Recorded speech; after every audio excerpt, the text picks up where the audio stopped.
ಎಲ್ರಿಗೂ ನಮಸ್ತೆ.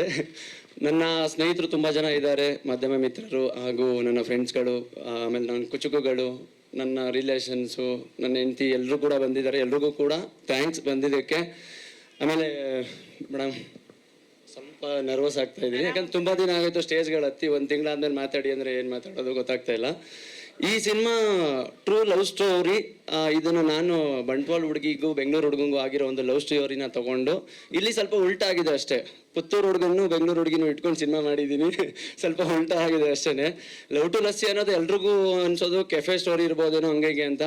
ಯಾವುದೇ ಕಾರಣಕ್ಕೂ ಕೆಫೆ ಸ್ಟೋರಿ ಅಂತೂ ಅಲ್ವೇ ಅಲ್ಲ. ಪ್ಯೂರ್ ಮೆಲೋಡಿ ಲವ್ ಡ್ರಾಮಾ ಇದೊಂದು. ಈ ಲವ್ ಸ್ಟೋರಿ ಅಂತ ಒರಿಜಿನಲ್ ಹೀರೋ ಯಾರು ಇರಬೇಕು ಅವರು ಕೂಡ ಇದ್ದಾರೆ, ಆ ಹುಡುಗಿನೂ ಕೂಡ ಇದೆ. ಪರ್ಮಿಷನ್ನೇ ತೊಗೊಂಡು ಶೂಟಿಂಗ್ ಮಾಡಿರೋವಂಥದ್ದು ನಾವು. ಕೆಲವೊಂದು ಶಾರಿಗಳೆಲ್ಲ ಇದೆ ಇದರಲ್ಲಿ, 4 ಸಾಂಗ್ ಇದೆ. ಅದ್ರ ಜೊತೆಗೆ 18 ಶಾರಿಗಳಿದೆ. ನಮ್ಮ ವಿನು ಮನಸ್ಸು ಸರು ತುಂಬ ಚೆನ್ನಾಗಿ ಒಂದು ಮ್ಯೂಸಿಕ್ನ ಮಾಡಿಕೊಟ್ಟಿದ್ದಾರೆ. ಇನ್ನು DI ಕಿಶೋರ್ ಕುಮಾರ್ ಅಕ್ಕಣ್ಣ ಅವರು ಅದ್ಭುತವಾಗಿ ನನಗೆ ಸಪೋರ್ಟನ್ನು ಮಾಡಿ C2C ಸ್ಟುಡಿಯೋ ಕಡೆಯಿಂದ ಒಳ್ಳೆ ಸಪೋರ್ಟ್ ಮಾಡಿ ತುಂಬ ಚೆನ್ನಾಗಿ ಅದ್ಭುತವಾಗಿ ಕಲರಿಂಗ್ ಎಲ್ಲ ಮಾಡಿಕೊಟ್ಟಿದ್ದಾರೆ. ಹಾಗೆ ನನ್ನ ನೆಚ್ಚಿನ ಗುರುಗಳು ಹೊರಟ ಶ್ರೀ ಸರ್ ಬಂದಿರೋದು ನನಗೆ ತುಂಬ ಖುಷಿ ಕೊಡುತ್ತೆ. ಯಾಕಂದರೆ ಅವರನ್ನು ನಾನು ಸುಮಾರು 2008-09 ಚಾಮುಂಡೇಶ್ವರಿ ಸ್ಟುಡಿಯೋದಲ್ಲಿ ಭೇಟಿಯಾಗಿದ್ದು, ಅಲ್ಲಿಂದ ಶುರು ಆಗಿರೋದು. ತುಂಬ ಖುಷಿ ಆಗುತ್ತೆ. Thank you sir, thank you so much. ಮತ್ತು ನಮ್ಮ ಮುಖಂಡರಾದಂಥ ಸಪ್ತಗಿರಿ ಗೌಡ್ರವ್ರು ಬಂದಿದ್ದಾರೆ, ನನಗೂ ಖುಷಿ ಆಗುತ್ತೆ. Thank you so much sir, ನಿಮ್ಮ ಸಪೋರ್ಟು. ಹಾಗೆ ಈ ಸಿನಿಮಾ ಬಗ್ಗೆ ಹೇಳಬೇಕು ಅಂದರೆ, ಆ್ಯಕ್ಚುಲಿ ತುಂಬ ಶಾರ್ಟ್ ಪೀರಿಯಡಲ್ಲಿ ಶೂಟಿಂಗ್ ಮುಗಿಸಿರೋವಂಥದ್ದು. ಜಸ್ಟ್ ಒಂದು 25 ಡೇಸಲ್ಲಿ ಶೂಟಿಂಗ್ ಮುಗಿಸಿದ್ವಿ. ಎಷ್ಟು ಬೇಗ ಮುಗಿಸಿದ್ವಿ ಅಂತ ಗೊತ್ತಿಲ್ಲ. ಲೊಕೇಶನ್ ಎಲ್ಲ ಜಸ್ಟ್ 5 to 10 ಕಿಲೋಮೀಟರ್ ಡಿಸ್ಟೆನ್ಸಲ್ಲೇ ಲೊಕೇಶನ್ ಎಲ್ಲ ಹುಡಿಕೊಂಡ್ಬಿಟ್ಟಿದ್ವಿ. ಬೇಗ ಶೂಟಿಂಗ್ ಮುಗೀತು. ಯಾವುದೇ ನೈಟ್ ಶೂಟ್ಗಳು ಜಾಸ್ತಿ ಇರಲಿಲ್ಲ, ಏನಿರಲಿಲ್ಲ. ಎಲ್ಲ ಪುತ್ತೂರು, ಸುಳ್ಳಿ ಆ ಕಡೆನೇ ಕೂಡ ಶೂಟ್ ಮಾಡಿದಂಥದ್ದು ಪ್ರತಿಯೊಂದೂ ಕೂಡ. ಆದರೆ ಆರ್ಯನು, ಜೀವಿತ ಅವರು ನನಗೆ ತುಂಬ ಕಾಟ ಕೊಟ್ಟರು, ಅದ್ರ ಜೊತೆ ಚೆನ್ನಾಗಿ ಸಾಥು ಕೂಡ ಕೊಟ್ಟರು. ಜೀವಿತ 12 ದಿನ ಬರೀ ಅಳೋದೇ ಆಗೋಗಿತ್ತು. ಬಂದ್ಬಿಟ್ಟು ಕೇಳೋರು, ಸರ್ ಇವತ್ತಾದ್ರೂ ನಗ್ಬೋದಾ, ಬರೀ ಅಳೋ ಸೀನೆ ತೆಗಿತಾ ಇದ್ದೀರಾ ಅಂತ. ಇವಾಗ ನಗಿಸ್ತಾ ಇದ್ದೀನಿ, ನಗಮ್ಮ ಆಯ್ತು ಈಗಲಾದ್ರು. ಇನ್ನು ಆರ್ಯನು ಒಳ್ಳೆ ಆರ್ಟಿಸ್ಟು, ಒಳ್ಳೆ ನಾಯಕ. ಮುಂದೊಂದು ದಿನ ತುಂಬ ಚೆನ್ನಾಗಿ ಬೆಳೀತಾರೆ ಅನ್ನೋ ನಂಬಿಕೆ ನನಗಿದೆ. ಯಾಕಂದರೆ ನೆಕ್ಸ್ಟ್ ಲೆವೆಲಲ್ಲಿ ಆ್ಯಕ್ಟಿಂಗ್ ಮಾಡ್ತಾರೆ. ಯಾವುದೇ ಕಾರಣಕ್ಕೂ ಅವ್ರು ಇದ್ದಿದ್ದು 25 ದಿನ ಶೂಟಿಂಗಲ್ಲೂ ಕೂಡ ಗ್ಲಿಸರಿಂಗ್ ಇಲ್ಲದೆ ಕಣ್ಣೀರು ಹಾಕಿರೋ ಮನುಷ್ಯ ಅವರು. ಗ್ಲಿಸರಿಂಗ್ ಇಲ್ಲದೆ ಕಣ್ಣೀರು ಹಾಕಿದ್ದಾರೆ. ತುಂಬ ಒಳ್ಳೆ ಆರ್ಟಿಸ್ಟ್ಗಳು. ಇನ್ನು ನಮ್ಮ ಜಗನ್ ಇದ್ದಾರೆ, ತಾರಾ ಮೇಡಮ್ ಇದ್ದಾರೆ, ಇವರೆಲ್ಲ. ಮತ್ತು ನಮ್ಮ ವೈಷ್ಣವಿ ಒಳ್ಳೆ ಡ್ಯಾನ್ಸರ್ ಕೂಡ ಅವರಿದ್ದಾರೆ. ಎಲ್ಲರೂ ಕೂಡ ಒಳ್ಳೊಳ್ಳೆ ಆರ್ಟಿಸ್ಟ್ಗಳನ್ನ ಹಾಕೊಂಡು ಮಾಡಿದ್ದೀವಿ. ಎಲ್ಲರೂ ಕೂಡ 1-2 ಸಿನಿಮಾ ಮಾಡಿ ಅದರಲ್ಲಿ ಸ್ವಲ್ಪ ಎಕ್ಸ್ಪೀರಿಯನ್ಸ್ ಆಗಿರೋ ಕಲಾವಿದರುಗಳನ್ನೇ ಹಾಕೊಂಡು ಮಾಡಿದ್ದೀವಿ.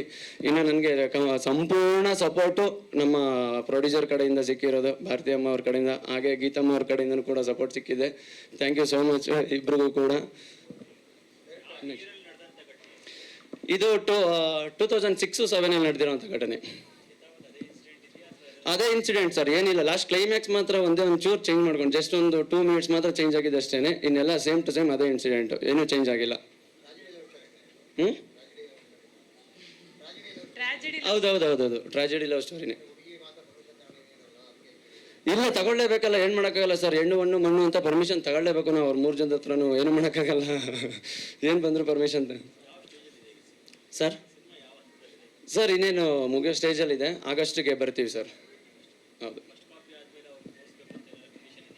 ಇಲ್ಲ ಹಾಗೇನಿಲ್ಲ ಸರ್, ಯಾವ ರೀತಿ ಕಂಡೀಷನ್ ಏನಿಲ್ಲ. ಅದೇ ಬೋತ್ ಆರ್ ನನ್ನ ಫ್ರೆಂಡ್ಸು, ತುಂಬ ಒಳ್ಳೆ ಫ್ರೆಂಡ್ಸು. ಹಾಗಾಗಿ ಅಂದರೆ ಫ್ರೆಂಡ್ ಸರ್ಕಲಲ್ಲಿ ಆಗಿರೋ ಒಂದು ಅನುಭವನ ಮಾಡಿರೋದು ಸರ್. ಇಲ್ಲ ಆ ಥರ ಏನಿಲ್ಲ ಸರ್. ಪ್ರತಿಯೊಂದು ಒಂದು ಶಾರ್ಟ್ ಇಡಬೇಕಾದ್ರೂ ಇದೇ ಥರ ಶಾರ್ಟು ಅಂತೇಳಿ ಅವ್ರಿಗೆ ಫೋಟೋನೇ ಕಳಿಸ್ಬಿಟ್ಟು ನಾನು ಶಾರ್ಟ್ ಇಟ್ಟಿದ್ದೀನಿ.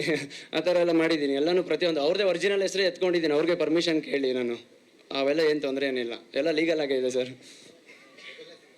ಸರ್ ಇಲ್ಲ, ಇನ್ನೊಂದು ದಂಡತೀರ್ಥ ಅಂತ ಒಂದಿದೆ, ಅದು ಬ್ಯಾಕ್ ಟು ಬ್ಯಾಕ್. ಇವಾಗ ನೀವೇ ಕೂಡ ಎಲ್ಲರೂ ಬಂದೇ ಬರ್ತೀರಾ, ಅದಕ್ಕೂ ಕೂಡ ಬರಬೇಕು. ಈಗ ಬ್ಯಾಕ್ ಟು ಬ್ಯಾಕ್ ಅದನ್ನು ಕೂಡ ನೆಕ್ಸ್ಟ್ ಮಂತಲ್ಲಿ ಲಾಂಚ್ ಮಾಡ್ತಾ ಇದ್ದೀನಿ. ಅದು ಕೂಡ ರಿಲೀಸ್ ಅಂತಕ್ಕೆ ಎಲ್ಲ ಬಂದು ನಿಂತಿದೆ. ಅದು ಫಸ್ಟ್ ಅದನ್ನೇ ಶೂಟ್ ಮುಗಿಸ್ದೆ ನಾನು, ಬಟ್ ಅದನ್ನು ಎಲ್ಲೂ ತೋರಿಸಿಲ್ಲ ಇನ್ನೂ ಇದುವರೆಗೂ. ಇದನ್ನು ಫಸ್ಟ್ ಮಾಡಬೇಕು ಅಂತ, ಯಾಕಂದರೆ ಇದು ಸ್ವಲ್ಪ ಡ್ರೀಮ್. ನನಗೆ ಲವ್ ಸ್ಟೋರಿಗಳಂದರೆ ತುಂಬ ಇಷ್ಟ. ಹಾಗಾಗಿ ಅದ್ರ ಮೇಲೇ ಕಾನ್ಸಂಟ್ರೇಷನ್ ಕೊಡ್ತಾ ಇದ್ದೀನಿ ತುಂಬ. ಹೌದು ಸರ್ ನನಗೆ ಹಾಡು ಬರೆಯೋದು ಅಂದರೆ ತುಂಬ ಇಷ್ಟ. ನಾನು ಚಿಕ್ಕ ವಯಸ್ಸಿಂದ ಕತೆ ಕವನ ಕಾದಂಬರಿ ಬರೆಯೋದು ಅಭ್ಯಾಸ ಇತ್ತು ನನಗೆ ಲೈಫಲ್ಲಿ. ಮ್ಯಾಗ್ಝಿನ್ಗಳಲ್ಲಿ ಆಗ್ತಾಯಿದ್ದೆ ಬರೆದು, ಪತ್ರಿಕೆಗಳಲ್ಲೂ ಕೂಡ ಆಗ್ತಾಯಿದ್ದೆ. ಆಮೇಲೆ ನಮ್ಮ ಮೀಡಿಯಾದಲ್ಲಿ ವರ್ಕ್ ಮಾಡಬೇಕಾದ್ರೂ ಕೂಡ ನಾನು ಎಲ್ಲ ಕೂಡ ಬರೆದು ಆಗ್ತಾಯಿದ್ದೆ ಸರ್. ಹಾಗಾಗಿ ನನಗೆ ಶಾರಿ ಬರೋದಾಗಲಿ, ಮ್ಯೂಸಿಕ್ ಸಾಂಗ್ಸ್ಗಳು ಬರೋದಾಗಲಿ ತುಂಬ ಇಷ್ಟ. ಸರ್ ಎಲ್ಲದಕ್ಕೂ ಅರ್ಥಬದ್ಧವಾಗಿದೆ ಸರ್, ಪ್ರತಿಯೊಂದಕ್ಕೂ ಒಂದೊಂದು ಅರ್ಥ ಇದೆ. ಅಂದರೆ ಹೀರೋ ಮೈಂಡ್ ವಾಯ್ಸ್ ಏನು ಬೇಕು ನನಗೆ, ಅಲ್ಲಿ ಜನಗಳಿಗೆ ಬರುವಂಥ ಆಡಿಯನ್ಸ್ಗೆ ಅಟ್ರಾಕ್ಟ್ ಆಗಬೇಕು, ಒಂದು ಕನೆಕ್ಟ್ ಆಗಬೇಕು. ಯಾರು ಕೂಡ ಇಲ್ಲಿ ಬೋರ್ ಇದೆ ಅಂತ ಅನ್ನಿಸ್ಬಾರ್ದು. ಹೀರೋ ಮೈಂಡ್ ವಾಯ್ಸು ಒಬ್ಬ ವ್ಯಕ್ತಿ ಬಗ್ಗೆ ಅಥವಾ ಅವರು ಗರ್ಲ್ ಫ್ರೆಂಡ್ ಬಗ್ಗೆ ಅಥವಾ ಲವರ್ ಬಗ್ಗೆ ಏನೆಲ್ಲ ಮೈಂಡ್ ವಾಯ್ಸ್ ಬರುತ್ತೆ ಆ ಥರ ಇದೆ. ಹೀರೋಯಿನ್ ಮೈಂಡ್ ವಾಯ್ಸು ಕೂಡ ಇದೆ, ಅವ್ರು ಏನೆಲ್ಲ ಅನ್ಕೊಂಡಿರ್ತಾರೆ ಆ ಟೈಮಲ್ಲಿ ಅನ್ನೋ ಥರನೂ ಇದೆ ಸರ್. ಈಗ ಇನ್ನು ಸದ್ಯದೆಲ್ಲ ನಿಮಗೆ ಶಾರಿಗಳೆಲ್ಲ ನಾನು ಪ್ರತಿಯೊಂದನ್ನು ಗ್ಲಿಮ್ಸ್ ಥರ ಎಲ್ಲ ಬಿಡ್ತಾ ಇರ್ತೀನಿ ಪ್ರಮೋಷನ್ಗೋಸ್ಕರ ಅಂತೇಳಿ ಎಲ್ಲನೂ ಬರುತ್ತೆ. Thank you so much, thank you.